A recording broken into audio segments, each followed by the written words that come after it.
akin ang tatay ko. Noong March 11, 2025, nasaksihan ko ang pagkidnap at pag-abuso nila sa tatay ko. Imbes na krimen, korupsyon at kahirapan ang pagtuunan ng pansin ng pamahalaang ito, inuuna nila ang pagsira sa pamilya ko. At yung lahat ng mga sumusuporta, miski sa bahay namin, sa Davao, sa ibang bansa, nakikita ko lahat ng suporta ninyo. Maraming salamat. Alam niyo ba doon sa Netherlands, iba't iba ang tao na pumupunta. Galing sa iba't ibang panig ng bansa. Meron pang taga-Pilipinas na pumunta na nakausap ko. Sabi ko, taga Quezon City sila. Dahil alam mo bakit? Natatakot na rin sila sa kanilang seguridad. Kung noong una, di ba, mahal ni Pangulong Presidente ang bawat Pilipino, gusto niya maging masaya, safe, ligtas, nakakauwi ng bahay. Walang nangyayaring masama. Sana ho, suportahan ninyo ang mga kandidato ni Pangulong Presidente Duterte. Presidente Duterte, Rodrigo Duterte, yung 10. Nakikiusap ho ako. At yung sa mga darating na mga araw, maging mapagmatsyag ho tayo lalo na sa araw ng eleksyon. Tulungan ho natin ang bansa, tulungan natin ang susunod na henerasyon. Wala na hong natira sa atin. Di ba naalala nyo nung naging siya ang presidente? Naalala ko, OFW ako eh. Lahat ng mga Pilipino na sa abroad, proud na proud maging Pilipino. Pero ano ho ngayon ang nangyari?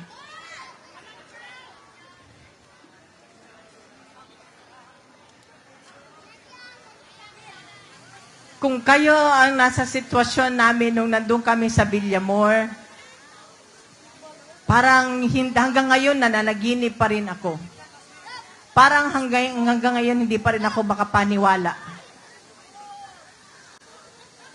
Gusto ko humingi ng tulong, hindi ko alam kung saan. So kaya ngayon, nandito kami, nagsasalita. Humihingi kami ng tulong ninyo. Suportahan nyo ang Duterte.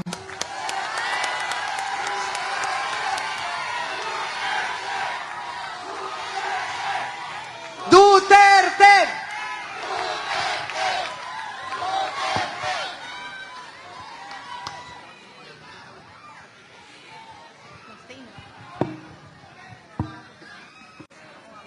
Podium mic, please. You can sit here. Check.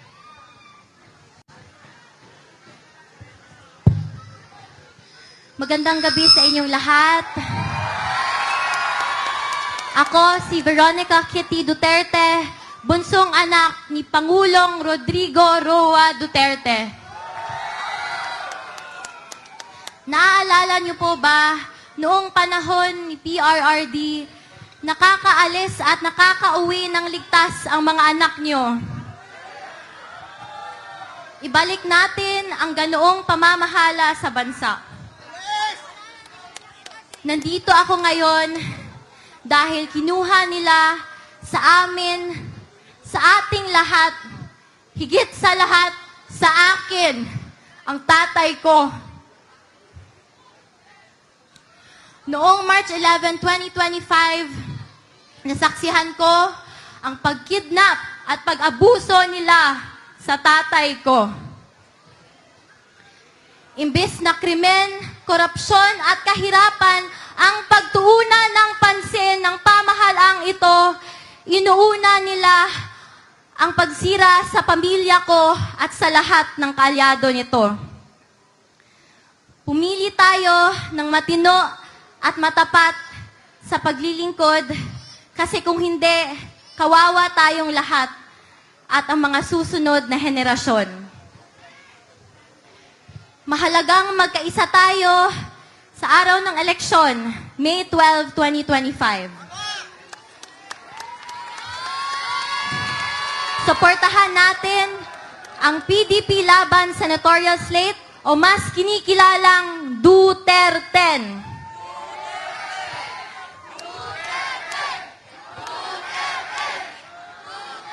Mag-vote straight tayo at mag-block vote tayo upang mahirapan silang mandaya.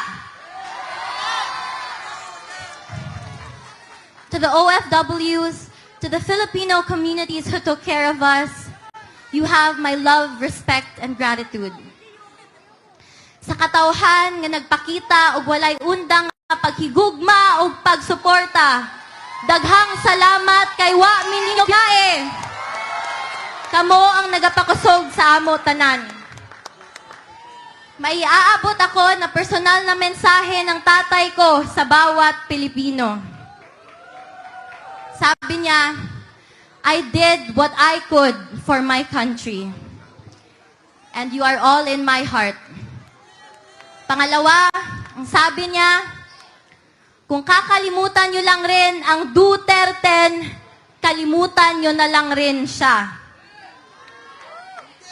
Mga kababayan, huwag nating kalimutan ang bilin ni Tatay Digong. Sa mga kabataan, hinihikayat ko kayong magbantay sa mga boto dahil dito nakasalalay ang kinabukasan nating lahat. Maraming salamat po and God save the Philippines. Iniimbitahan ko... Pilipinas, Duterte pa rin! Duterte! Duterte! Iniimbitahan ko po lahat ang Team Suntay. Kanina kasi, nagmo-motorcade kami, bumili ako ng isaw at saka yung mga barbecue. Lumapit yung tindera. Sabi niya, Sir, salamat sa Malasakit Center. Nasa taas yung anak niya, magaling na. Ang sinabi ko sa kanya, huwag ho kayong magpasalamat sa akin. Sa totoo lamang po, ako po ang dapat magpasalamat sa inyo dahil ako po'y isang probinsyano lamang na tulad ni dating Pangulong Duterte na binigyan niyo po ng pagkakataon na makapagserbisyo po sa inyo. Maraming salamat po sa inyo lahat. Bisaya din po ako na Batanggenyo. I'm sure dito sa Quezon City, maraming Bisaya dito. Sino sa inyo taga Mindanao? Maayong gabi. Sinong taga Visayas? Maayong gabi ninyo. Bulanon. Mga Batanggenyo rin po ako. Sinong mga taga Luzon? Sinong Bicolano? Marhay na gabi. Naimbag nga malim sa mga Ilocano. At marami rin akong Bisaya po ako na Batanggenyo. Alam nyo, pag pinaghalo ang Bisaya at Batanggenyo, ang resulta niyan, tapang at malasakit sa kapwa Pilipino po. Salamat sa inyong lahat. Ngayon, marami akong kamag-anak dito. Sino sa inyong Ilonggo? Lente, damo sang Ilonggo, mga parinti ko man eh. Pinsan tayo. Pinsan, kasi ang tawag sa iyo, Ilonggo, ang pangalan ko, Bungo. Ay, mga pinsan. Sinong Waray? Ako rin, waray kwarta. Waray upay. Pareho lang tayong lahat. Anyway, salamat po sa inyong lahat. Meron lang po akong pakiusap sa inyo. Alam ko namang mahal niyo ako rito sa Quezon City dahil kapitbahay po tayo. May pakiusap lang po ako sa inyo. Mahal natin si Tatay Digong, di ba? At sana po mamaya nandirito ang kanyang anak, ang aking inaanak na si Kitty Duterte.